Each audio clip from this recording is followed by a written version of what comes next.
আসসালামু আলাইকুম, স্বাগত জানাচ্ছি চ্যানেল আই সংবাদে। সংবাদ কক্ষে আপনাদের সাথে আছি আমি প্রিয়াঙ্কা। বিস্তারিত সংবাদের শুরুতেই জানিয়ে দিচ্ছি ফ্রেশ আটা ময়দা সুজি সংবাদ শিরোনামগুলো। গুমের 2 ও রামপুরার 28 হত্যা মামলায় 15 সেনা কর্মকর্তাকে কারাগারে প্রেরণ, পলাতকদের হাজিরে পত্রিকায় বিজ্ঞপ্তি প্রকাশের নির্দেশ। আসন্ন সংসদ নির্বাচনে কোনো চাপের কাছে নতি স্বীকার করা হবে না বলে সিইসির প্রত্যয়, উদ্দেশ্যমূলক কাজের বিরুদ্ধে হুঁশিয়ারি। শিক্ষকদের কর্মবিরতি প্রত্যাহারে এমপিওভুক্ত প্রতিষ্ঠানে পাঠদান শুরু, 10 দিন পর শিক্ষার্থীদের পদচারণায় মুখর স্কুল কলেজ প্রাঙ্গণ। ইউক্রেনের যুদ্ধবিরতিতে রাশিয়া রাজি না হয় ট্রাম্প পুতিন বৈঠক স্থগিত, অর্থহীন আলোচনায় সময় নষ্ট করতে চান না বলে ট্রাম্পের মন্তব্য। এবং ঢাকার ক্লাবের সাথে জেলা ও বিভাগীয় সংগঠকদের টানাপোড়েনে বিসিবির গঠনতন্ত্রে ঘন ঘন পরিবর্তন, ক্রীড়া পরিষদের খবরদারিরও অভিযোগ।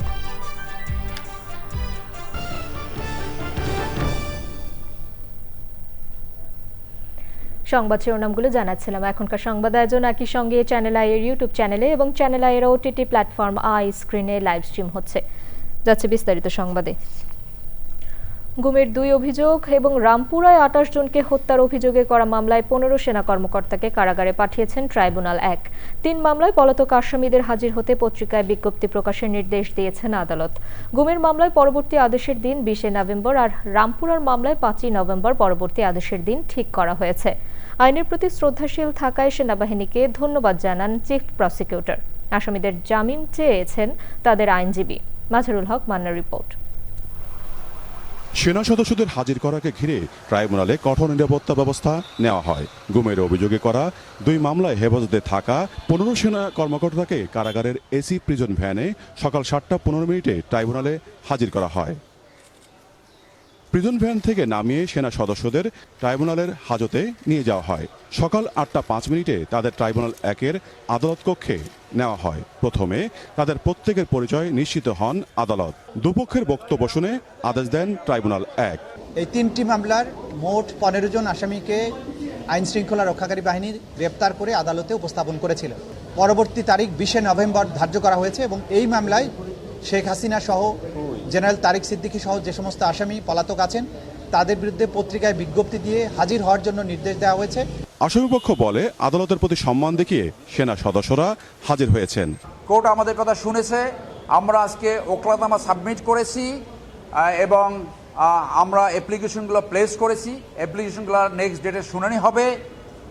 আপনারা জানেন যে এই অফিসারগুলো অনেক সিনিয়র অফিসার, অভিজ্ঞ অফিসার, আন্তর্জাতিক বাহিনীতেও অনেকে চাকরি করেছে। তারা আইনের প্রতি শ্রদ্ধাশীল হয়ে আজকে এই আদালতে তারা আত্মসমর্পণ করেছে। তারা সবাই আশা করে তারা এই আদালতের মাধ্যমে ন্যায় বিচার পাবে। যারা সত্যিকারে অপরাধ সংগঠিত করেছে তারা পার্শ্ববর্তী দেশ ভারতে পালিয়ে গেছে। এই অফিসার অত্যন্ত বলিয়ান এবং তারা নির্দোষ এবং তারা কোর্টের মাধ্যমে ভবিষ্যতে নির্দোষ প্রমাণিত হবে বলে আমরা আশা করি। সকাল 10টার পরে আবারও এসি প্রিজন ভ্যানে করে আসামিদের বিশেষ কারাগারে নিয়ে যাওয়া হয়। মাজহারুল হক মান্না, চ্যানেল আই, ঢাকা। প্রধান নির্বাচন কমিশনার বলেছেন, সংসদ নির্বাচনে চাপের কাছে নতি স্বীকার করবে না নির্বাচন কমিশন। কাউকে কোনো বেআইনি নির্দেশনা দেয়া হবে না। উপজেলা নির্বাহী কর্মকর্তাদের প্রশিক্ষণ কার্যক্রমে নির্বাচন কমিশনাররা বলেছেন, এ নির্বাচন ভালো করার বিকল্প নেই। কেউ উদ্দেশ্যমূলক কোনো কাজ করলে বিপদে পড়বেন। নাজিব বেগ জানাচ্ছেন। ত্রয়োদশ সংসদ নির্বাচনকে সামনে রেখে উপজেলা নির্বাহী কর্মকর্তাদের নির্বাচন ব্যবস্থাপনা বিষয়ে প্রশিক্ষণ কর্মশালা। 2 দিনের কর্মশালায় প্রথম দিনে অংশ নেন 50 জন ইউনো। নির্বাচনে ইউনোদের নির্ভয়ে ও নিরপেক্ষভাবে কাজ করার নির্দেশনা দেন কমিশনাররা। অতীতের নির্বাচন কলঙ্কিত হয়েছে অভিযোগ এনে বলেন, এবার সুযোগ শুধরে নেয়ার। আমাদের এনভায়রনমেন্ট ক্রিয়েশনের কাজটা কিন্তু এখন থেকেই করতে হবে, যে না প্রশাসন কঠোরভাবে নিরপেক্ষভাবে কাজ করে যাবে। নির্বাচন কমিশন থেকে আপনাদের প্রতি মেসেজ হচ্ছে, কোনো ভয় নাই, সঠিক কাজ করবেন, নির্বাচন কমিশন আপনাদের সাথে আছে। কিন্তু উদ্দেশ্যমূলকভাবে কোনো কাজ করলে কিন্তু সাংঘাতিক পেরেশানিতে পড়বেন। খোদা না করুক এই ইলেকশনও যদি আমরা ভালো না করতে পারি, বিশ্বের কাছে, মানুষের কাছে জাতির হিসাবে আমরা অত্যন্ত নিন্দিত জাতি হিসেবে পরিণত হব। সিসি অভয় দেন কোনো পক্ষপাতমূলক নির্দেশনা দেওয়া হবে না। কোনো চাপের কাছে নথি স্বীকার করবেন না এবং সম্পূর্ণভাবে নিজের সিদ্ধান্তে, আইন অনুযায়ী সিদ্ধান্তে অটল থাকবেন। আমাদের পক্ষ থেকে আমরা সার্বিক সহযোগিতা দেব এবং নির্বাচন কমিশনও কিন্তু কারো কোনো অন্যায় চাপের কাছে নথি স্বীকার করবে না। নির্বাচনের পরিবেশ তৈরিতে এখন থেকেই কাজ করার পরামর্শ দিয়েছে নির্বাচন কমিশন। সুন্দর নির্বাচন। Najib Beg, channel I, Dhaka. এমপিওভুক্ত বেসরকারি শিক্ষকদের কর্মবিরতি প্রত্যাহারের পর সারা দেশে এমপিওভুক্ত প্রতিষ্ঠানে পাঠদান কার্যক্রম শুরু হয়েছে। সারা দেশের মতো সকালেই ময়মনসিংহ অঞ্চলের এমপিওভুক্ত সব শিক্ষা প্রতিষ্ঠানের ক্লাসরুম খুলে দেওয়া হয়। শিক্ষার্থীদের পদচারণায় মুখর হয়ে ওঠে স্কুল প্রাঙ্গণ। 10 দিন পর আবারও ক্লাসে বসতে পেরে আনন্দিত শিক্ষার্থীরা।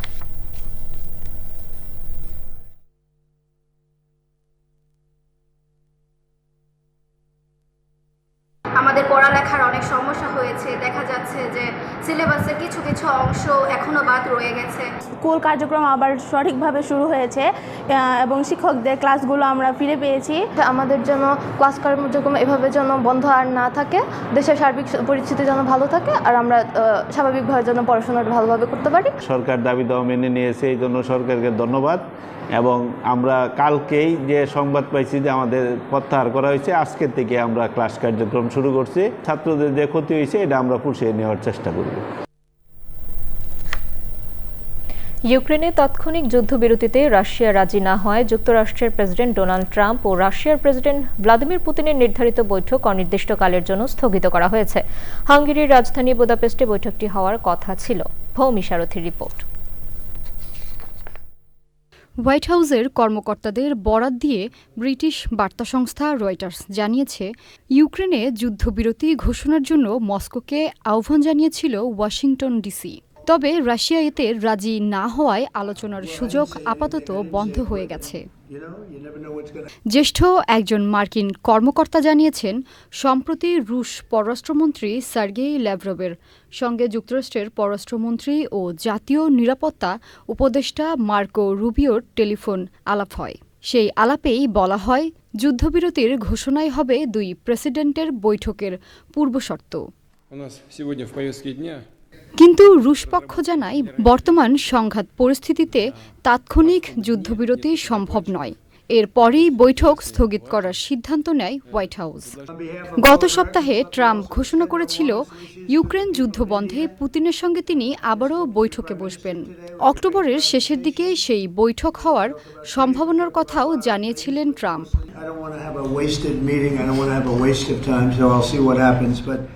বৈঠক স্থগিত করার ঘোষণার পর হোয়াইট হাউসে সাংবাদিকদের তিনি বলেন, তিনি কোনো উদ্দেশ্যহীন বৈঠক করতে চান না, তাই আপাতত বৈঠক স্থগিত করার সিদ্ধান্ত নিয়েছেন। তবে এটি চূড়ান্ত নয়, আগামী কয়েকদিনে পরিস্থিতি বদলাতে পারে। পুতিনের বিনিয়োগ বিষয়ক দূত কিরিল দে মিত্রেভ জানিয়েছেন, রাশিয়া এখনও বৈঠক আয়োজনের প্রস্তুতি চালিয়ে যাচ্ছে এবং ভবিষ্যতে আলোচনার দরজা খোলা রেখেছে। ভৌমি সারথী, চ্যানেল আই।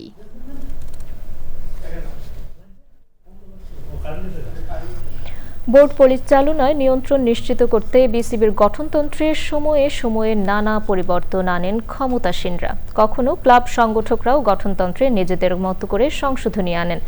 ভোটের সমীকরণে কখনো গুরুত্বপূর্ণ হয়ে ওঠেন জেলা ও বিভাগীয় সংগঠকরা। তবে পর্দার আড়াল থেকে কলকাঠির নাড়ার ক্ষমতা থাকে সরকারি প্রতিষ্ঠান জাতীয় ক্রীড়া পরিষদের হাতেই। এখন আলোচনা চলছে তাদের মনোনয়নে বোর্ডের 2 পরিচালকের পদ নিয়ে। সাইদুর রহমান শামীমের রিপোর্ট। বিসিবি পরিচালনার আধিপত্য নিয়ে ঢাকার সংগঠকদের সঙ্গে জেলা বিভাগীয় সংগঠকদের টানাপোড়েনের ইতিহাস ভোট আর নির্বাচনের সমীকরণ ভিত্তিক। রাজনৈতিক বিবেচনায় নিয়োগ পাওয়া জেলা এবং বিভাগীয় সংগঠকরা ভোটের মাঠে যতটা সক্রিয় ততটাই নিষ্ক্রিয় মাঠের খেলা। এমনও দেখা গেছে যে ঢাকার বাইরে থেকে যারা কাউন্সিলর হয়ে আসছে বা বোর্ড ডিরেক্টর হয়েছে, অতীতে আমি দেখেছি যে ওই সমস্ত জেলাগুলিতে কিন্তু কোনোদিনও লিগও হয় না, নিয়মিত খেলা হয় না, তো তারা ক্রিকেট বোর্ডে এসে কি দিবে? তবে দেশের ক্রিকেটের স্বার্থে ডিভিশনাল ক্রিকেট অ্যাসোসিয়েশনের প্রয়োজনীয়তা নিয়ে দ্বিমত নেই কারো। আমাদের ক্লাব, জেলা ক্রীড়া সংস্থা বলি, বিভাগীয় ক্রীড়া সংস্থা বলি বা অন্যান্য যারা ক্রিকেট সংস্থা আছে তাদের মধ্যে একটা টানাপোড়েন আছে। সো এখানে নিশ্চয়ই একটা গ্রহণযোগ্য জায়গায় আমাদের যাওয়ার সুযোগ আছে। নির্বাচন এড়িয়ে জাতীয় ক্রীড়া পরিষদের মনোনয়নে দুজন পরিচালকের বোর্ডে আসার অগণতান্ত্রিক বাধ্যবাধকতা বিসিবিতে সরকারি নিয়ন্ত্রণ অটুট করেছে। সরকারি হস্তক্ষেপ ও ভাঙাগড়ায় এই অনির্বাচিত পরিচালকদের অবদান দেখা গেছে সাম্প্রতিক অতীতে। এই ডমিনেন্সেরই একটা উদাহরণ হলো গিয়ে এই যে বিভিন্ন ফেডারেশন বা বোর্ডে তারা যে ডাইরেক্টর বা মেম্বার দিয়ে থাকে এনএসসি নমিনেটেড, ইলেক্টেড বোর্ডে নমিনেটেড। আমিও এনএসসি থেকে সিলেক্টেড হয়ে গেছিলাম, কিন্তু আমরা যাওয়াতে হয়েছে কি তারা যেভাবে নমিনেট করতে চেয়েছে ক্রিকেট বোর্ডকে, আমরা থাকাতে কিন্তু সেভাবে না। যে জাতীয় ক্রীড়া পরিষদ কর্তৃক দুজন পরিচালক মনোনয়ন দেওয়া হয় সেটা কিন্তু পুরোপুরি সরকারি প্রভাবিত বলেই কিন্তু আমি মনে করি যে সরকারি হস্তক্ষেপ। ক্রিকেট বোর্ডের যদি 23 জন পরিচালক নির্বাচিত হতে পারেন তাহলে কেন ওই দুইজন পরিচালক জাতীয় ক্রীড়া পরিষদ কর্তৃক মনোনীত হবেন? সারা দেশে ক্রিকেট চর্চায় জোয়ার আনতে বিসিবির নবনির্বাচিত পরিচালকরা জেলা ও বিভাগীয় সদরে একটি করে মিনি বিসিবি অফিস স্থাপনকে অগ্রাধিকার দিয়েছে। Saidur Rahman Shamim, channel I, Dhaka.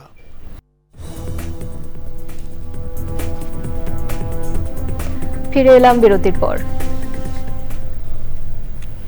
প্রতীক নিয়ে নির্বাচন কমিশনের আচরণে সন্তুষ্ট নয় জাতীয় নাগরিক পার্টি এনসিপি। বাংলাদেশ সফরে থাকা যুক্তরাষ্ট্রের ইন্টারন্যাশনাল রিপাবলিক ইনস্টিটিউট IRI প্রতিনিধি দলের সঙ্গে বৈঠকে দলের নেতারা বলেছেন, কমিশনের সঙ্গে আলোচনার মাধ্যমে বিষয়টি সমাধান করা সম্ভব বলেও মনে করেন তারা। বৈঠকে আগামী নির্বাচন নিয়ে বিশদ আলোচনা হয়েছে বলে জানিয়েছেন এনসিপির যুগ্ম আহ্বায়ক ও আন্তর্জাতিক বিষয়ক সম্পাদক সুলতান মোহাম্মদ জাকারিয়া।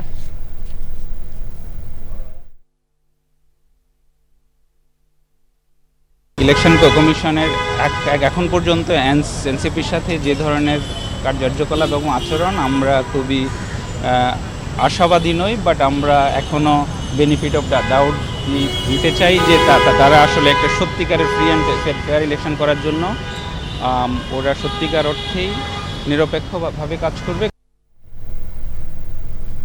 রাজধানীর করাইল বস্তিতে অবৈধ গ্যাস সংযোগ বিচ্ছিন্ন করতে অভিযান চালিয়েছে তিতাস গ্যাস কর্তৃপক্ষ। তিতাসের ব্যবস্থাপনা পরিচালক শাহনেওয়াজ পারভেজ জানান, করাইল বস্তিতে অবৈধ গ্যাস সংযোগ বিচ্ছিন্ন করার পাশাপাশি নিয়মিত মনিটরিং করা হচ্ছে। অবৈধ সংযোগে তিতাসের কেউ জড়িত থাকলে তাদের বিরুদ্ধে আইনগত ব্যবস্থা নেওয়া হবে বলে হুঁশিয়ার করেন তিনি।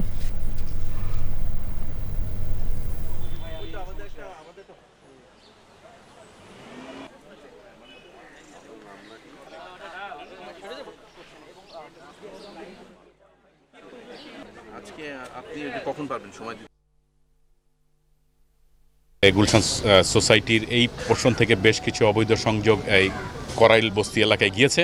সেটা অনেক দিনের একটা অ্যাকচুয়ালি সমস্যা বলবো কি, এটা একটা ব্যাধির মতো। তো এর পিছনে কারা আছে দেখা যাচ্ছে যে এর মধ্যে একটা চক্র কাজ করছে। আমরা আইডেন্টিফাই অলরেডি করেছি কিছু। আমার এই বক্তব্যের মাধ্যমে এই মেসেজ দিতে যাচ্ছি যে শুধু এই এলাকা না, আমাদের কার্যক্রম আমরা পেট্রোবাংলা মন্ত্রণালয়ের সহযোগিতা এবং অন্যান্য প্রশাসনিক সহযোগিতায় আমরা এগুলো নিয়ে ব্যাপকভাবে কাজ করছি এবং আমাদের কাছে তথ্য আছে এবং আমরা অলরেডি আইডেন্টিফাই করেছি কারা কারা এর সাথে জড়িত। যুদ্ধবিরতির মাঝেও গাজায় গত 24 ঘন্টায় ইসরায়েলি হামলায় আরও 13 ফিলিস্তিনি নিহত হয়েছে। তাদের মরদেহ বিভিন্ন হাসপাতালে নেওয়া হয়েছে। তবে যুক্তরাষ্ট্রের বিশেষ দূত স্টিভ উইটকফ বলেছেন, গাজায় যুদ্ধবিরতি প্রত্যাশার চেয়েও ভালোভাবে কার্যকর হচ্ছে। এই অবস্থায় রাফা সীমান্ত ক্রসিং খুলে দিতে ইসরায়েলের ওপর চাপ বাড়ছে, যাতে যুদ্ধবিরতি চুক্তি অনুযায়ী গাজায় মানবিক সহায়তা প্রবেশ করতে পারে। প্রেসিডেন্ট ডোনাল্ড ট্রাম্প হামাসের বিরুদ্ধে হুঁশিয়ারি উচ্চারণ করে বলেছেন, মধ্যপ্রাচ্যের কিছু মিত্র দেশ যুদ্ধবিরতি লঙ্ঘন হলে গাজায় তীব্র শক্তি প্রয়োগে রাজি আছে। যুদ্ধবিরতি টিকিয়ে রাখতে ইসরায়েল সফর করেছেন মার্কিন ভাইস প্রেসিডেন্ট জেডি ভ্যান্স।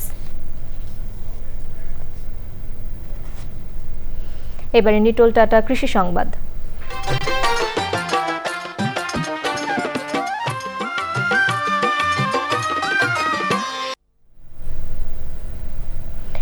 যশোরের কোল্ড স্টোরেজগুলোতে বিপুল পরিমাণ আলু এখনও অবিকৃত পড়ে রয়েছে। সরকার নির্ধারিত দামে বিক্রি না হওয়ায় ব্যাপক লোকসানে পড়েছেন আলু ব্যবসায়ী ও হিমাগার মালিকরা। 30 নভেম্বরের মধ্যে স্টোর খালি করতে না পারলে নতুন মৌসুমে আলু সংরক্ষণের সুযোগ হারানোর শঙ্কাও রয়েছে। যশোর থেকে আকরামুজ্জামানের রিপোর্ট। যশোরের ব্যবসায়ী ও কোল্ড স্টোরেজ মালিকদের তথ্যমতে এবছর 9টি স্টোরেজে প্রায় 4,13,600 মেট্রিক টন আলু সংরক্ষণ করা হয়। এখনও স্টোরেজে রয়ে গেছে প্রায় অর্ধেক আলু। চলতি মৌসুমে কেজি প্রতি সরকার নির্ধারিত আলুর মূল্য 22 টাকা, তবে খোলা বাজারে বিক্রি হচ্ছে কেজি প্রতি 15 থেকে 16 টাকা দরে। ব্যবসায়ীরা বলছেন সরবরাহ বেশি থাকায় দাম পড়ে গেছে। বাজারে বেচতে গেলে সর্বোচ্চ আড়ত দ্বারা 12 টাকা দিচ্ছে, তার ভিতরে স্টোর খরচ আছে, আপনার বাজারের খরচ আছে, লিভার আড়তদার এইসব দিয়ে তো আমাদের বস্তা এসে 600 টাকাও দাঁড়াচ্ছে না। ব্যবসায়ী ও কোল্ড স্টোরেজ কর্তৃপক্ষ জানিয়েছে প্রতি কেজি আলু গড়ে 14 টাকা দরে কেনা হয়েছিল। এর সঙ্গে পরিবহন, শ্রমিক, বস্তা অপচয় ও কোল্ড স্টোরেজের ভাড়া মিলিয়ে প্রতি বস্তার খরচ পড়ে 1200 থেকে 1250 টাকা। সেই আলু বিক্রি করতে হচ্ছে 650 থেকে 700 টাকায়। সরকার যদি নির্ধারণ করে দিয়েছিল 22 টাকা, যে নির্ধারণ করে দিচ্ছিল, ওই নির্ধারণ করে দিলে মহাজনরাও কিছু বাঁচত, কৃষকরা কিছু বাঁচত। সামনে রোপণ মৌসুম আসলে আলুর দাম বাড়বে বলে আশা করছে কৃষি সম্প্রসারণ অধিদপ্তর। তো আলুর রোপণ মৌসুম আসতেছে, এই মৌসুমে যদি কৃষকরা মাঠ পর্যায়ে আলু রোপণ করে তাহলে এই সংরক্ষিত আলুগুলো বের হবে এবং বিএডিসি নির্ধারিত মূল্যে বিক্রি হবে।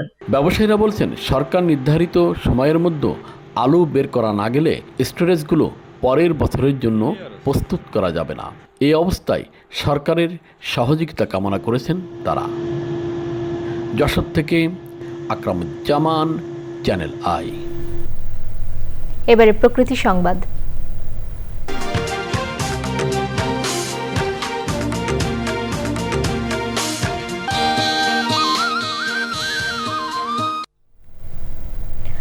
ভোলার তেঁতুলিয়া নদীর ভাঙনে বিলীনের পথে ভেদুরিয়া ইউনিয়নের শেরে বাংলা বাজার।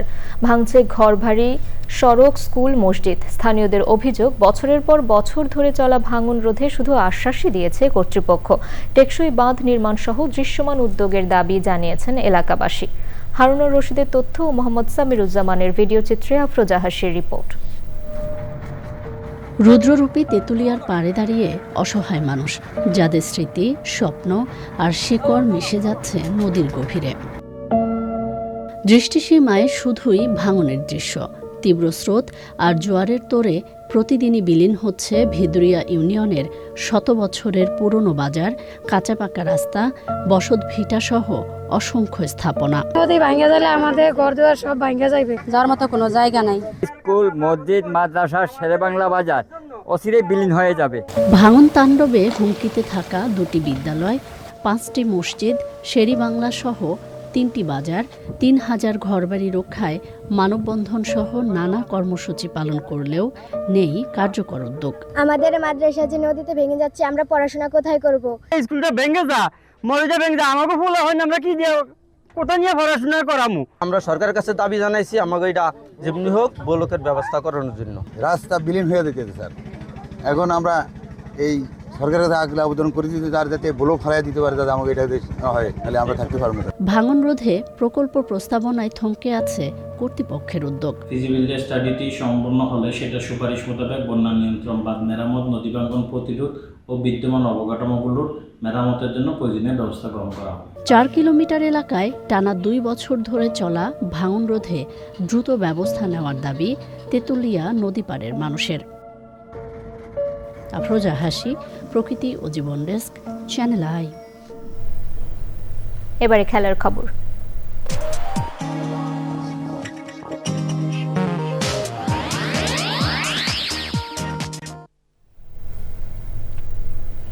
সুপার ওভারের চাপ সামলে প্রতিটি পরিকল্পনা কাজে লাগাতে পারায় স্বাগতিক টাইগারদের বিপক্ষে দ্বিতীয় ওয়ানডে জিতে সিরিজে 1-1 সমতায় ফিরেছে ওয়েস্ট ইন্ডিজ।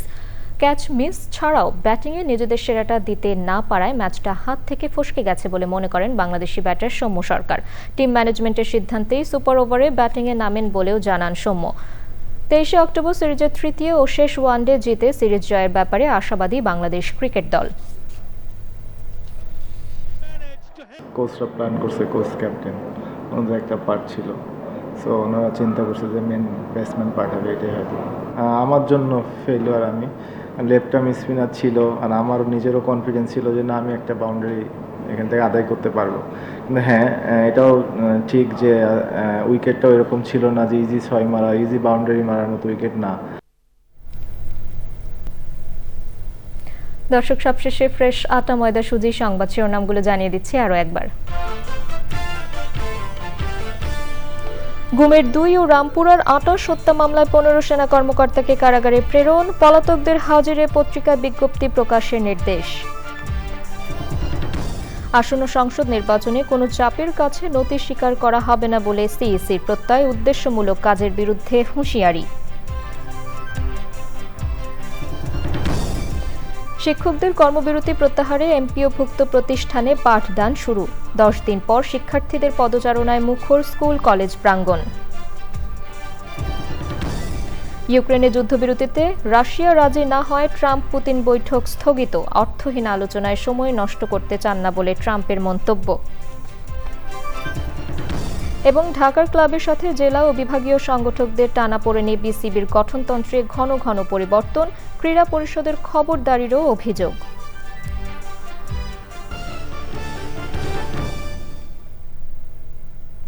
দর্শক, এখনকার সংবাদ আয়োজন এ পর্যন্তই। এতক্ষণ সাথে থাকার জন্য ধন্যবাদ সবাইকে।